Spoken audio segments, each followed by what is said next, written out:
Hey, it's Ren. It's early Sunday. I should not be awake, but I still am. I still woke up at 6. I'm here with Nigel and Johnny Mac from our knife and katana class for armed martial arts and stuff. After a couple of hours of footy. Yeah. Touch footy. I didn't go. I don't want to risk the injury. Alessandro was prepared to take the risk. Yeah. And he got the player of the match for it Yes, he did. Nice. after drinking his He was weights. very drunk last night. Very drunk. Not as drunk as Simone, though. I wish I saw that. No, you don't. No, not pretty. So, tell us a little bit about the class and stuff. The knife and katana class. Yes. It's stage combat, but based in martial arts styles. And we were moving the camera. Yep. So we're co-teaching this class and coming in for the first time, never teaching before, having met only once before. And so we came in and tossed into 3 weeks worth of combat class, not really knowing each other's styles and seeing where it goes. So with Nigel, has a huge background in martial arts. Well, okay, in comparison to mine, mine's more theatrical and Mine's all voice. yeah, it's all voice. So we just kind of found our way through it and to see what the students do, to see what we do. 2 weapons over 30 hours. Yeah. Yeah, we just checked in every day. Came up with a lesson plan, things we wanted to achieve each day. We're pretty consistent in the way we're thinking about stuff. Yeah. And easily picked up from, gee, you want to do this? Okay, you go do that. As opposed to going, oh, that's wrong, we just can't have that. So we thought that just doesn't suit anybody's strengths. So pick up, go forward, recognize what we both understand as truth in the moment, and apply toward that. Yep. Totally. I think one of the big things for me was to give the students a sense of the martial aspects of the weapon, martial integrity of the weapon. So it was great. It was great to be able to bounce that side of it against Johnny's experience and knowledge of performance and it always teaching and coaching, and there's a lot of very specialised stage combat teaching. Mm-hmm. So and we do things, and for us, I mean, I know for me, walking into the class and co-teaching with Nigel, I walk out with such a new vast body of knowledge that I didn't have walking in.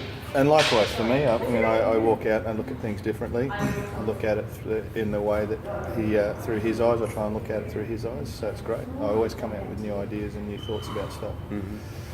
So it's been as much a learning experience for us as it has been for the students, I reckon. Well, I hope it's been for the students. Yeah, I feel like it has been. Like, one of the things that I've sort of been paying a lot more attention to is the idea of soft focus and just sort of paying more attention to like the people around me without having to, just like listening for breath, and then realizing that we're not breathing, which I still have trouble with. I've been doing, been here for 3 weeks. I've been fighting for years. I've been dancing for years, and I still have to remind myself to breathe. And it helps when other people around are breathing as well. And it's the idea, and it's not just breathe, but it's connecting somebody. Yeah. It's like as we break down a combat move, we say exhale on the effort when there's something there that releases the body as you make that attack. Well, so which means that if you're exhaling on the effort, then you have to inhale on the preparation. I think those linking sequences have been, because it's also in sword and shield too, right? I think those linking sequences have been a real asset in terms of Oh, they absolutely were. developing that and putting a spotlight on the idea of soft focus and what that entails. So explain what linking sequences are. So the linking sequences are they're basically forms that have been developed by. I mean, it's something that I've done as a teacher for years, and it's something that I've encouraged our organisation to embrace, and we have embraced it in a formal way now, which is taking the idea of forms or katas and using them as a pedagogical tool to help the students develop their motor coordination and also develop a sense of what are the idiosyncrasies of that weapon system, what are the things about that weapon system that are unique to it, and and allow them to develop a sense of flow and form with it, like form and structure with it, and allow them to do so in their own time, if you like. It's something that they don't necessarily need to be doing with a partner, but it continually reinforces the inherent values of the system. So one of the nice things about that linking system is that also you recognize a beginning move, and then all of a sudden you're into a whole series, which kind of goes hand in hand with the thing of what we were doing in terms of understanding what a cue is, physical communication. And so if I'm laying out a weapon in one direction, that you understand where it's going, but Nigel takes it a step further into the linking sequence and creates a sequence that the one move says, oh, I'm going into this whole series of moves.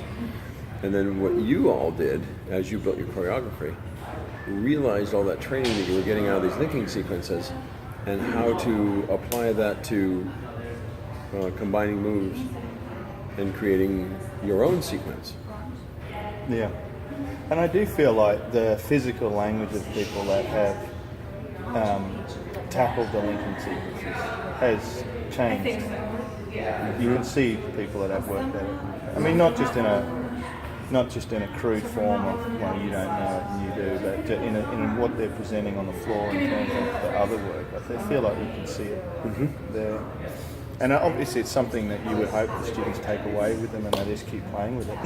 And it's a way to keep in touch with that weapon system, so it just doesn't become workshop focused. I'm never going to touch sword and shield again until I go to another workshop. I'm never going to hold a katana again until I go to another workshop. And they might add to it. They might add to it and bring it back. And That's perfect. that would be fucking awesome. Yep. Am I allowed to swear? Well, yeah, Sorry, we're all adults. You need to be stage left. They're here. First time I've ever sworn. Except for on the footy field this morning. Oh, No. Oh, I don't think I saw then. Did I? No, you're okay. And in terms of the katana,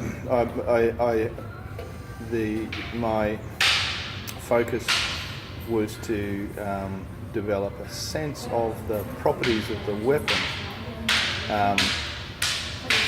in a generic way.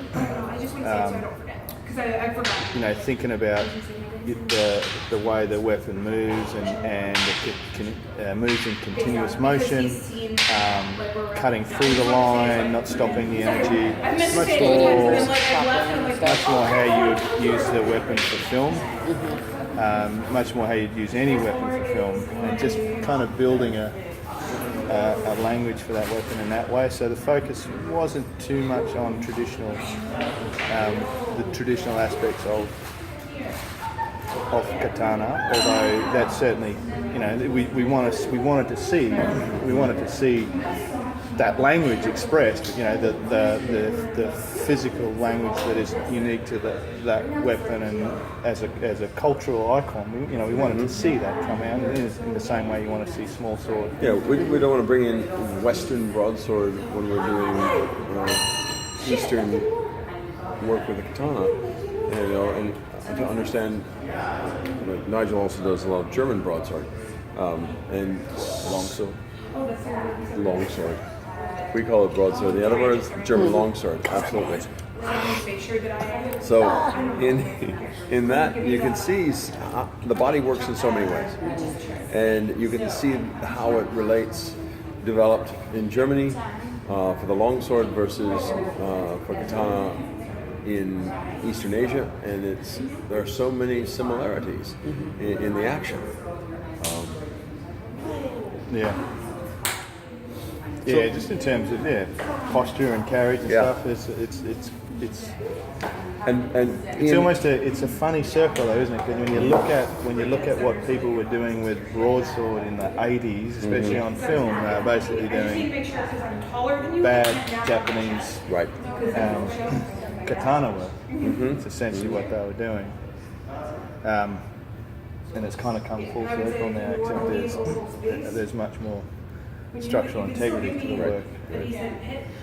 And there are idiosyncrasies that each of those systems have, each of those schools have, and then each of those systems, all of the different ryu within Japanese sword arts, they're all slightly different in the way that they approach them. So, which is why we didn't want to get bogged down in, getting into too much detail with it. Kind of like here and now. Good? Yeah. Excellent. Well, thank you very much. Thank you so much for taking some time out of your Sunday. You having fun? Yes. I'm going to miss everybody here. There's like a few. You having fun, huh? I know, right? It's astonishing. Oh my God. But seriously, this has been such a great experience, even without. I'd rather not have to worry about sorting and testing, because now I'm kind of in sorting and testing brain mode. Yeah. But at the same time, like with all of that, like I've gotten a lot of information, and I only had katana one day with Ian, and then we went for burgers, and then I haven't had to since. So this has been a real treat for me. I love knife because it scares me. Like I remember the first time I did it, it was really hard to recognize that it's a lot different from holding a small sword, because there's an obvious like length to it versus this is quite an extension of your hand. Plus, knives are real, and they are sharp, and they suck. And we've all been cut by them in the kitchen. Yeah. And so we recognize that, and so we're used to a knife cutting us. And to steal a phrase from a friend of ours, Chuck Coyle, we don't see drive-by sortings. Right. So a knife, we've all cut our hands on a knife, and we recognize, wow, I can cut myself. I can on this little tiny piece of weaponry. Also, the whole thing I thought it was really fascinating. I didn't get to do that class that year, but the next year they had San Quentin Shake. The whole don't bring a knife to a gunfight. Nope. It's complete. It's like unless you're super trained with a gun, a person with a knife has a better chance. Well, it depends on distance. Yeah. Distance. But if you're a few yards away, the gun wins. Yeah, if you're uptight, then who knows? All right, thank you guys so Thank much. you very much. I might have more today because I'm just fitting a lot in for this week. I still have to get my R&D and case teachers and stuff, and then a bunch of other people. Probably gonna have a one big video type thing. It's been good having you in our class. Thank you. It's been great. Jeez.